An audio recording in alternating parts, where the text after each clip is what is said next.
முக்கிய செய்திகள். அரசுக்கு எதிராக எலான் மஸ்க் செயல்பட்டால் கடும் விளைவுகளை சந்திக்க நேரிடும். ஜனநாயக கட்சிக்கு நிதி வழங்குவதாக வெளியான தகவலால் ட்ரம்ப் ஆவேசம். மகாராஷ்டிரா தேர்தல் சிசிடிவி காட்சிகளை வெளியிட தயாரா? தேர்தல் ஆணையத்துக்கு ராகுல் காந்தி மீண்டும் கேள்வி. 2.5 லட்சத்துக்கு கீழ் தங்க நகை கடன் பெறுவோர் 85% கடன் பெறலாம். நகை கடன் விதிகளில் தளர்வுகளை அறிவித்தது ரிசர்வ் வங்கி. சென்னையில் முகாமிட்டுள்ள ராமதாஸ் ரகசிய சந்திப்புகளால் பரபரப்பு. அமித்ஷாவை சந்திக்கும் எண்ணம் ஏதும் இல்லை என்று தகவல். வணக்கம். வணக்கம். அரசுக்கு எதிராக செயல்பட்டால் கடும் விளைவுகளை சந்திக்க நேரிடும் என்று தொழிலதிபர் எலான் மஸ்கை அமெரிக்க அதிபர் ட்ரம்ப் எச்சரித்துள்ளார். அமெரிக்காவின் மிகப்பெரிய தொழிலதிபரான எலான் மஸ்க் அதிபர் தேர்தலில் ட்ரம்புக்கு நிதியை வாரி வழங்கியதுடன் பிரச்சாரத்திலும் ஈடுபட்டார். இதற்கு நன்றி கடனாக அரசின் செலவின சீர்திருத்தங்களுக்கான டாஜ் அமைப்பின் ஆலோசகராக எலான் மஸ்கை ட்ரம்ப் நியமித்தார். ஓரிரு மாதங்கள் இருவருக்குமான நட்பு நீடித்த நிலையில் தற்போது விரிசல் ஏற்பட்டுள்ளது. இதையடுத்து டாஜ் அமைப்பில் இருந்து வெளியேறிய எலான் மஸ்க் சிறார் பாலியல் வன்கொடுமை வழக்கில் குற்றம் சாட்டப்பட்டுள்ள ஜெஃப்ரி எப்ஸ்டீனுடன் ட்ரம்புக்கு தொடர்பு இருப்பதாக குற்றம் சாட்டினார். மேலும் இந்த குற்றச்சாட்டுக்கு ஆளான ட்ரம்பை பதவி நீக்கம் செய்துவிட்டு துணை அதிபர் ஜேடி வான்ஸை அதிபராக்க தனது ஆதரவையும் அவர் தெரிவித்தார். இது அமெரிக்க அரசியலில் பெரும் பரபரப்பை ஏற்படுத்திய நிலையில் ட்ரம்ப் மீதான எலான் மஸ்கின் குற்றச்சாட்டு துரதிருஷ்டவசமானது என்று வெள்ளை மாளிகை தெரிவித்துள்ளது. இதையடுத்து பாலியல் புகார் குறித்த தனது எக்ஸ் தள பதிவை எலான் மஸ்க் நீக்கினார். இந்நிலையில் ஊடகம் ஒன்றுக்கு தொலைபேசி வாயிலாக பேட்டி அளித்துள்ள ட்ரம்ப் எலான் மஸ்குடன் சமாதானம் செய்வதற்கான வாய்ப்பு தற்போதைக்கு இல்லை என்று தெரிவித்துள்ளார். எலான் மஸ்குடன் பேசுவதை விட மிக முக்கியமான வேலைகள் தமக்கு உள்ளதாக தெரிவித்துள்ள ட்ரம்ப் அதிபர் மாளிகையை அவர் அவமதித்து விட்டதாக குற்றம் சாட்டியுள்ளார்.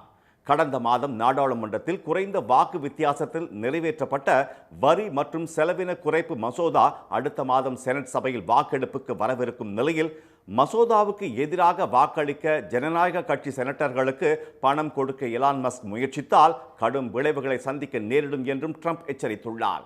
ஆனால் எத்தகைய விளைவுகளை சந்திக்க நேரிடும் என்பதை தெரிவிக்க ட்ரம்ப் மறுத்துவிட்டார். எலான் மஸ்கின் நிறுவனத்திற்கு வழங்கப்பட்ட ஒப்பந்தங்களை ரத்து செய்யுமாறு இதற்கு முன்பு தாம் உத்தரவிட்டதில்லை என்று குறிப்பிட்ட ட்ரம்ப் ஆனால் இனிமேல் அவ்வாறு நடக்க வாய்ப்புள்ளதாகவும் தெரிவித்துள்ளார். இதனால் ட்ரம்ப் எலான் மஸ்க் இடையே ஏற்பட்ட விரிசலை உடனடியாக சரி செய்ய வாய்ப்பில்லை என்று அரசியல் நிபுணர்கள் கூறியுள்ளனர். இதனால் அமெரிக்க பொருளாதாரம் மற்றும் அரசியலில் பெரும் பாதிப்பு ஏற்படும் என்றும் அவர்கள் எச்சரித்துள்ளனர். மகாராஷ்டிரா சட்டப்பேரவை தேர்தல் தொடர்பாக மறைக்க எதுவும் இல்லை என்றால் வாக்குப்பதிவில் எடுக்கப்பட்ட சிசிடிவி காட்சிகளை வெளியிட தயாரா என தேர்தல் ஆணையத்துக்கு எதிர்க்கட்சித் தலைவர் திரு ராகுல் காந்தி கேள்வி எழுப்பியுள்ளார். அம்மாநில சட்டப்பேரவைக்கு கடந்த ஆண்டு நடந்த தேர்தலில் பாஜக கூட்டணி ஆட்சியை கைப்பற்றியது. ஆனால் தேர்தலில் முறைகேடு நடைபெற்றதாலேயே பாஜக கூட்டணி வெற்றி பெற்றதாக காங்கிரஸ் தலைமையிலான இந்தியா கூட்டணி குற்றம் சாட்டி வருகிறது. இதனை தேர்தல் ஆணையம் மறுத்து வரும் நிலையில் திரு ராகுல் காந்தி ஆங்கில நாளிதழ் ஒன்றுக்கு எழுதிய கட்டுரையில் மகாராஷ்டிரா சட்டப்பேரவை தேர்தலில் மோசடியை நிறைவேற்ற 5 விதமான முயற்சிகளை பாஜக மேற்கொண்டதாக பட்டியலிட்டுள்ளார். தேர்தல் ஆணையர்களை நியமிக்க சட்ட திருத்தம், போலி வாக்காளர் சேர்ப்பு, வாக்குப்பதிவை அதிகரித்தல் உள்ளிட்ட 5 மேட்ச் பிக்சிங் மோசடிகள் நடந்திருப்பதாக விவரித்துள்ள அவர் இதே மேட்ச் பிக்சிங் பீகார் உள்ளிட்ட சட்டப்பேரவை தேர்தல்களிலும் நடைபெறும் என எச்சரித்துள்ளார். திரு ராகுலின் குற்றச்சாட்டுகள் அபத்தமானது என்று கூறியுள்ள தேர்தல் ஆணையம் காங்கிரஸ் கட்சியால் நியமிக்கப்பட்ட வாக்குச்சாவடி முகவரோ அக்கட்சியோ வாக்குப்பதிவின் போது முறைகேடுகள் நடந்ததாக எந்த புகாரும் தெரிவிக்கவில்லை என்று பதிலளித்துள்ளது. வாக்காளர் பட்டியல் தயாரித்தல், வாக்குப்பதிவு, வாக்கு எண்ணிக்கை உள்ளிட்ட அனைத்தும் கட்சிகளால் அங்கீகரிக்கப்பட்ட முகவர் முன்னிலையில்தான் நடைபெறுகின்றன என்றும் இதுபோன்ற குற்றச்சாட்டுக்களை கூறுவது சட்டப்படி குற்றம் என்பது மட்டுமன்றி ஆயிரக்கணக்கான முகவர்களை அவமதிப்பதாகும் என்று தேர்தல் ஆணையம் கூறியுள்ளது. இப்பிரச்சினை குறித்து கடந்த டிசம்பர் மாதமே காங்கிரஸ் கட்சிக்கு விளக்க கடிதம் எழுதப்பட்டுள்ளதாகவும் அது தெரிவித்துள்ளது. இதற்கு பதிலளித்து எக்ஸ் தளத்தில் பதிவிட்டுள்ள திரு ராகுல் காந்தி ஜனநாயக அமைப்பான தேர்தல் ஆணையம் தனது முக்கியமான கேள்விகளுக்கு வெளிப்படை தன்மையுடன் பதில் அளிக்காமல் தப்பிக்க நினைக்கும் மனப்போக்குடன் மேம்போக்காக பதில் அளிப்பது முறையானது அல்ல என தெரிவித்துள்ளார். தேர்தல் ஆணையத்திடம் மறைக்க எதுவும் இல்லை என்றால் தாம் கட்டுரையில் எழுப்பியுள்ள கேள்விகளுக்கு பதில் அளிக்க வேண்டும் என்று வலியுறுத்தியுள்ள அவர், மகாராஷ்டிரா உள்பட அண்மையில் நடந்த சட்டப்பேரவை தேர்தல்கள் மற்றும் மக்களவை தேர்தலில் வாக்காளர் பட்டியலையும் மகாராஷ்டிரா தேர்தலில் வாக்குச்சாவடிகளில் 5 மணிக்கு மேல் பதிவான கண்காணிப்பு கேமரா காட்சிகளையும் வெளியிட தயாரா என்றும் கேள்வி எழுப்பியுள்ளார். குற்றச்சாட்டிலிருந்து தப்பிக்க நினைப்பது தேர்தல் ஆணையம் மீதான நம்பிக்கையை காப்பாற்றாது என்றும், உண்மையை கூறுவதால் மட்டுமே பாதுகாத்துக் கொள்ள முடியும் என்றும் திரு ராகுல் காந்தி தெரிவித்துள்ளார். ரூபாய் 2.5 லட்சம் தங்க நகை கடன் பெறுவோருக்கு 85% வரை கடன் வழங்கும் வகையில் விதிகளை ரிசர்வ் வங்கி தளர்த்தியுள்ளதால் பொதுமக்கள் நிம்மதியடைந்துள்ளனர். நகைக்கடன் வழங்கும் போது முறைகேடுகள் நடைபெறாமல் தடுக்க கடந்த ஏப்ரல் மாதம் புதிய விதிகளை ரிசர்வ் வங்கி அறிவித்தது. கடன் வாங்குபவர்கள் அடமானம் வைக்கப்படும் நகைக்கு ரசீது காட்ட வேண்டும்.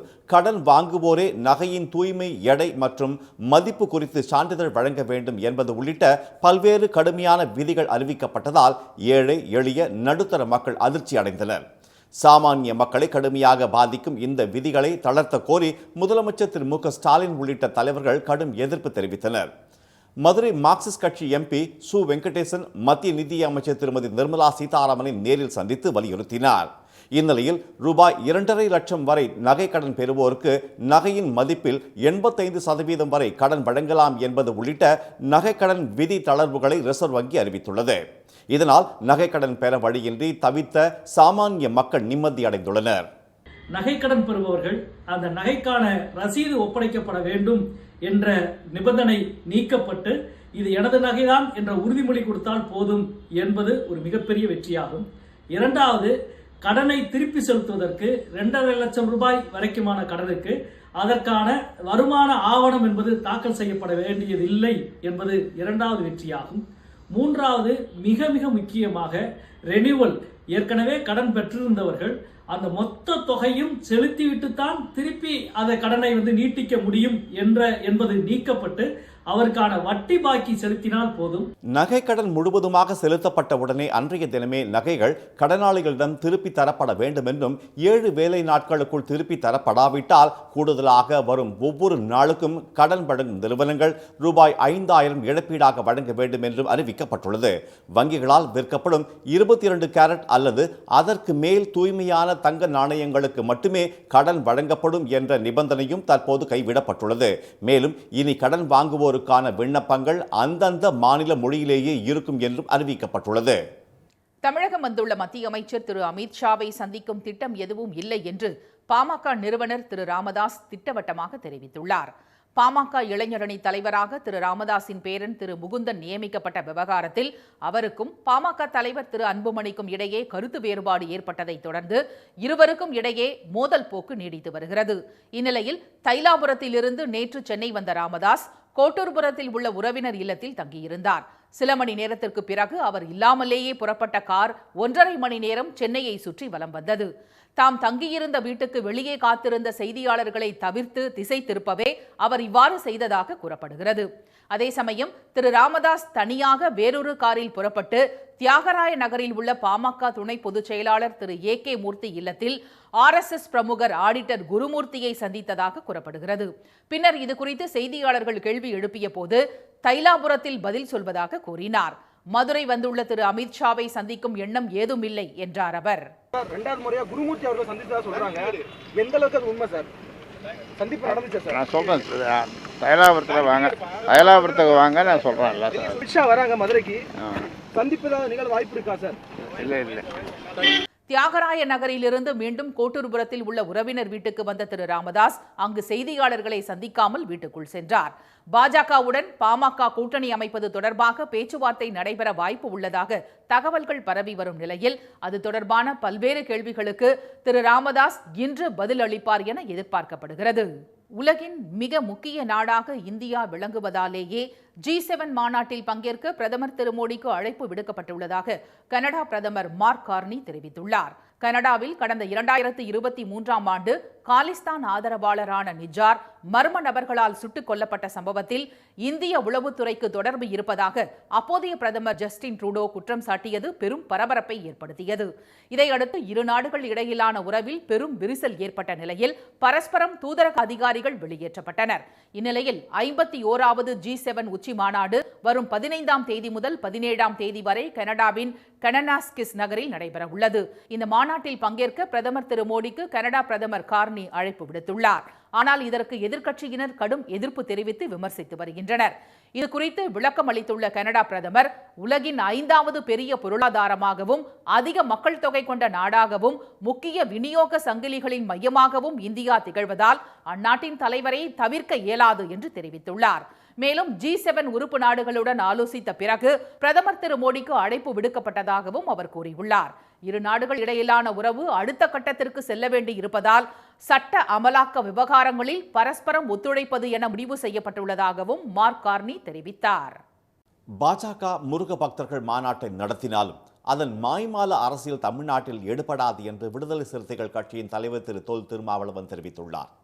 மதுரையில் வரும் 22ஆம் தேதி முருக பக்தர்களின் ஆன்மீக மாநாடு நடைபெற உள்ள நிலையில் மதுரை வந்துள்ள திரு அமித்ஷா கூட்டணி கட்சித் தலைவர்களை சந்தித்து பேசவிருப்பதால் அவரது வருகை தமிழக அரசியல் வட்டாரத்தில் பரபரப்பை ஏற்படுத்தியுள்ளது. இந்நிலையில் கொடைக்கானலில் செய்தியாளர்களை சந்தித்த திரு தொல் திருமாவளவன் பாஜகவுடன் கூட்டணி வைக்கும் கட்சிகளை பாஜக அழித்து வருவதாக விமர்சித்தார். பாஜகவுடன் கூட்டணி செயல்பவர்கள் எச்சரிக்கையாக இருக்க வேண்டும் என்று அவர் தெரிவித்தார். இதுவரையில் கூட்டணியில் இருந்த கட்சிகளைத்தான் பாஜக மெல்ல மெல்ல அழித்து வந்திருக்கிறது. அவர்களின் இருப்பே தெரியாத அளவுக்கு அவர்களை சிதைத்திருக்கிறார்கள். தமிழ்நாட்டிலும் பாஜகவோடு கூட்டணி சேர்கிற கட்சிகள் இதனை படிப்பனையாக எடுத்துக்கொண்டு எச்சரிக்கையாக இருக்க வேண்டும் என்பதுதான் என்னுடைய வேண்டுகோள். பீகார் போன்ற மாநிலங்களில் பாஜகவினர் வாக்குப்பதிவு இயந்திரங்கள் மூலம் மேட்ச் பிக்சிங் செய்யலாம், ஆனால் தமிழ்நாட்டில் அது எடுபடாது என்றும் திரு தொல் திருமாவளவன் கூறினார். இதனிடையே சென்னையில் செய்தியாளர்களிடம் பேசிய தமிழக காங்கிரஸ் தலைவர் திரு செல்வ பெருந்தகை, தமிழ்நாட்டில் ஆன்மீகத்தை வைத்து குழப்பம் ஏற்படுத்தி அரசியல் செய்ய நினைக்கும் பாஜகவை வரும் சட்டமன்ற தேர்தலில் முருகன் சூரசம்ஹாரம் செய்வார் என்று தெரிவித்துள்ளார். இனி வருவது செய்தி துளிகள். சென்னை திருச்சி தேசிய நெடுஞ்சாலையில் அடுத்தடுத்து 3 வாகனங்கள் மோதி விபத்தில் சிக்கியதில் 10 பேர் படுகாயமடைந்தனர். விழுப்புரத்தில் இருந்து உளுந்தூர்பேட்டை நோக்கி சென்று கொண்டிருந்த மினி டெம்போ மடப்பட்டு மேம்பாலம் அருகே சாலையின் குறுக்கே திடீரென ஆடி சென்றதால் பிரேக் பிடித்தபோது பின்னால் ஹைதராபாத்தில் இருந்து திருச்சி நோக்கி சென்ற கண்டெய்னர் லாரி மோதியது. அதன் பின்னால் காஞ்சிபுரத்தில் இருந்து திருச்சி நோக்கி சென்ற அரசு பேருந்து மோதி அடுத்தடுத்து இந்த விபத்துகள் நடந்தன. இதனால் சென்னை திருச்சி தேசிய நெடுஞ்சாலையில் 1 மணி நேரம் போக்குவரத்து பாதிக்கப்பட்டது. நெல்லை மாநகரின் முக்கிய அடையாளமாக ரெட்டியார்பட்டி மலை உச்சியில் வைக்கப்பட்டுள்ள மேற்கு தொடர்ச்சி மலையின் அடையாளமாக உள்ள தமிழ் மாநில விலங்கான வரையாட்டின் சிலையை நெல்லை தனியார் கலைக்கூடத்தைச் சேர்ந்த மாணவர்கள் தத்துரூபமாக வரைந்தனர். மேலும் அவர்கள் இயற்கை எழில் கொஞ்சம் மலைப்பகுதியையும் சுற்றுவட்டார பகுதிகளையும் ஓவியமாக வரைந்தனர். அவர்களின் கைவண்ணத்தை பெற்றோர்கள் ஆர்வமாக கண்டு ரசித்தனர். மக்களால் தேர்ந்தெடுக்கப்பட்ட அரசு செயல்பட விடாமல் தடுப்பது அநீதி என தெரிவித்துள்ள கர்நாடக இசைக்கலைஞர் TM கிருஷ்ணா அதற்கு எதிராக மக்கள் போராட முன்வர வேண்டும் என கேட்டுக்கொண்டார். சென்னை உயர்நீதிமன்ற வளாகத்தில் உள்ள பார் கவுன்சில் கலையரங்கத்தில் கூட்டாட்சி தத்துவம் என்ற தலைப்பில் நடைபெற்ற கருத்தரங்கத்தில் பங்கேற்ற பின் செய்தியாளர்களிடம் பேசிய அவர், மக்களுக்கு என்ன தேவை என்பது மாநில அரசுகளுக்குத்தான் தெரியும் என்றும் அந்த ஜனநாயக உரிமை பாதுகாக்கப்பட வேண்டும் என்றும் கூறினார். சேலம் பொறியியல் பட்டதாரி கோகுல்ராஜ் ஆணவ கொலை வழக்கில் அரசு சிறப்பு வழக்கறிஞராக பணியாற்றிய மூத்த வழக்கறிஞர் திரு பாப்பா மோகனுக்கு வழங்க வேண்டிய கட்டணத்தை 3 வாரங்களில் வழங்க தமிழக அரசுக்கு சென்னை உயர்நீதிமன்றம் உத்தரவிட்டுள்ளது. இது தொடர்பான நீதிபதி திரு ஆனந்த் வெங்கடேஷ் முன் நடந்த விசாரணையில் வழக்கறிஞர் திரு மோகனின் கோரிக்கை மனு உடனடியாக பரிசீலிக்கப்பட்டு நீதிமன்றம் நிர்ணயிக்கும் காலக்கெடுவுக்குள் கட்டணம் வழங்கப்படும் என அரசு தரப்பில் தெரிவிக்கப்பட்டது. சென்னை மற்றும் சுற்றுவட்டார பகுதிகளில் காலி மனைகளை வைத்திருப்போர் அவற்றை பொதுமக்கள் சுகாதாரத்துக்கு அச்சுறுத்தலாக பராமரிப்பின்றி வைத்திருந்தால் 25,000 ரூபாய் அபராதம் விதிக்கப்படும் என்று சென்னை மாநகராட்சி எச்சரித்துள்ளது. கழிவு மேலாண்மை, நீர் வடிகால் பராமரிப்பு, தண்ணீர் தேங்காமல் தடுத்தல், வேலி பராமரிப்பு உள்ளிட்ட வழிகாட்டு நெறிமுறைகளை வெளியிடப்பட்டுள்ளதுடன் பொது நலத்திற்கு ஆபத்து ஏற்படுத்தும் பட்சத்தில் சென்னை மாநகராட்சியின் சொந்த வாகனங்கள் அல்லது வாடகை வாகனங்கள் மூலம் அகற்றப்பட்டு அக்கட்டணம் வரிப்பட்டியலில் சேர்க்கப்படும் என்று தெரிவிக்கப்பட்டுள்ளது. நீலகிரி மாவட்டம் கூடலூர் அருகே பாடந்துறை குடியிருப்பு பகுதிகளில் இரவு நேரங்களில் உலா வரும் காட்டு யானைகளை அடர்ந்த வனப்பகுதிக்குள் விரட்ட வேண்டும் என அப்பகுதி மக்கள் கோரிக்கை வைத்துள்ளனர். அந்த 3 காட்டு யானைகளையும் வனப்பகுதிக்குள் விரட்ட வனத்துறையினர் முயற்சித்து வரும் நிலையில் இரவு நேரங்களில் வனத்துறையினரின் கண்காணிப்பை அதிகப்படுத்த வேண்டும் என்றும் வாகன ரோந்தை தீவிரப்படுத்த வேண்டும் என்றும் மக்கள் கோரியுள்ளனர். ஆகஸ்ட் 10ஆம் தேதி சின்னத்திரை நடிகர் சங்க தேர்தல் நடைபெறும் என்று அறிவிக்கப்பட்டுள்ளது. சென்னை விருகம்பாக்கத்தில் நடைபெற்ற சின்னத்திரை நடிகர் சங்க பொதுக்குழு கூட்டத்திற்கு பிறகு சங்க தலைவர் சிவன் சீனிவாசன் அறிவித்தார். கூட்டத்தில் சின்னத்திரை நடிகர்கள் சங்க செயலாளர் போஸ் வெங்கட், பொருளாளர் ஜெயந்த் மற்றும் சின்னத்திரை நடிகர்கள் கலந்து கொண்டனர். சென்னையில் உள்ள பாலங்களை அழகுபடுத்த சென்னை மெட்ரோ ரயில் நிறுவனம் களமிறங்கியுள்ளது. முதற்கட்டமாக அடையாறில் உள்ள புரோக்கன் பாலம், இந்திரா நகர் MRTS ரயில் பாலத்தின் கீழ்ப்பகுதி, வேளச்சேரி ரயில்வே பாலம் ஆகியவற்றை அழகுபடுத்தும் பணிக்கு விரிவான திட்ட அறிக்கை தயார் செய்யும் பணிக்கான டெண்டர் கோரப்பட்டுள்ளது. சென்னை துறைமுகத்தில் பணிக்கு ஆட்களை சேர்ப்பதில் ஊழல் முறைகேடு நடப்பதாக துறைமுக முழுநேர பயிற்சி பணியாளர்கள் நலச்சங்கம் குற்றம் சாட்டியுள்ளது. சென்னையில் செய்தியாளர்களிடம் பேசிய அதன் நிர்வாகிகள் 30 ஆண்டுகளாக பணி ஆணை வழங்காமல் வஞ்சிக்கப்படும் துறைமுக பணியாளர்களின் கோரிக்கைகளை செவிசாய்க்கவில்லை என்றார். சென்னை துறைமுகத்தை முற்றுகையிட்டு சாகும் வரை மறியல் போராட்டம் நடத்த உள்ளதாக எச்சரித்தனர். பக்ரீத் பண்டிகை மற்றும் வார விடுமுறையை முன்னிட்டு கொடைக்கானலில் சுற்றுலா பயணிகள் கூட்டம் அலைமோதியது. அங்குள்ள பசுமை பள்ளத்தாக்கு, தூண்பாறை, குணா குகை, பைன்மரக்காடுகள், மோயர் சதுக்கம் உள்ளிட்ட பகுதிகளில் குவிந்த பொதுமக்கள் இதமான கால நிலையையும் பனிச்சாரலையும் வியந்து ரசித்தனர். தங்கள் ரசனைக்கேற்றபடி ஆங்காங்கே அமர்ந்து குடும்பத்தினருடன் செல்ஃபி எடுத்து மகிழ்ந்தனர். தமிழ்நாட்டில் நாளை மறுநாள் முதல் 4 நாட்களுக்கு கனமழை பெய்ய வாய்ப்புள்ளதாக சென்னை வானிலை ஆய்வு மையம் தெரிவித்துள்ளது. தென்மேற்கு பருவமழை முன்னதாகவே தொடங்கிய நிலையில் சென்னை உட்பட பல்வேறு மாவட்டங்களில் அவ்வப்போது மழை பெய்து வருகிறது. தென்னிந்திய பகுதிகளின் மேல் வளிமண்டல கீழடுக்கு சுழற்சி நிலவுவதால் இன்று முதல் 13ஆம் தேதி வரை தமிழ்நாடு, புதுச்சேரி மற்றும் காரைக்கால் பகுதிகளில் மிதமான மழை பெய்யக்கூடும் என்று வானிலை மையம் தெரிவித்துள்ளது. 10ஆம் தேதி கடலூர், கள்ளக்குறிச்சி, விழுப்புரம் மாவட்டங்களிலும் புதுச்சேரியிலும் கனமழை பெய்யும் என்றும் 11ஆம் தேதி கூடுதலாக காஞ்சிபுரம், வேலூர், ராணிப்பேட்டை, திருப்பத்தூர், திருவண்ணாமலை மாவட்டங்களில் கனமழை பெய்ய வாய்ப்பு உள்ளதாகவும் தெரிவிக்கப்பட்டுள்ளது. 12ஆம் தேதி நீலகிரி, செங்கல்பட்டு, காஞ்சிபுரம், ராணிப்பேட்டை, திருவண்ணாமலை மாவட்டங்களிலும் 13ஆம் தேதி கோவை மற்றும் நீலகிரி மாவட்டங்களில் கனமழை பெய்யும் என்றும் வானிலை ஆய்வு மையம் கணித்துள்ளது. இதனிடையே அரபிக்கடல் மற்றும் வங்கக்கடல் பகுதிகளில் இன்று முதல் வரும் 11ஆம் தேதி வரை 65 கிலோமீட்டர் வேகத்தில் சூறாவளி காற்று வீசக்கூடும் என்பதால் மீனவர்கள் அப்பகுதிகளுக்கு செல்ல வேண்டாம் என்று வானிலை மையம் எச்சரித்துள்ளது. மீண்டும் முக்கிய செய்திகள். அரசுக்கு எதிராக செயல்பட்டால் கடும் விளைவுகளை சந்திக்க நேரிடும் என்று தொழிலதிபர் எலான் மஸ்கை அமெரிக்க அதிபர் ட்ரம்ப் எச்சரித்துள்ளார். மகாராஷ்டிரா சட்டப்பேரவை தேர்தல் வாக்குப்பதிவின் போது எடுக்கப்பட்ட CCTV காட்சிகளை வெளியிட தயாரா என தேர்தல் ஆணையத்திற்கு ராகுல் காந்தி கேள்வி எழுப்பியுள்ளார். 2.5 லட்சம் ரூபாய் நகை கடன் பெறுவோருக்கு 85% வரை கடன் வழங்கும் வகையில் விதிகளை ரிசர்வ் வங்கி தளர்த்தியுள்ளதால் ஏழை எளிய மக்கள் நிம்மதியடைந்துள்ளனர். இத்துடன் இன்றைய காலை செய்திகள் நிறைவடைந்தன. மீண்டும் சன் டிவியில் செய்திகள் மாலை 6 மணிக்கு. செய்திகளை உடனுக்குடன் தெரிந்து கொள்ள QR கோடை ஸ்கேன் செய்து சன் நியூஸ் வாட்ஸ்அப் சேனலில் இணைந்திருங்கள். வணக்கம். வணக்கம்.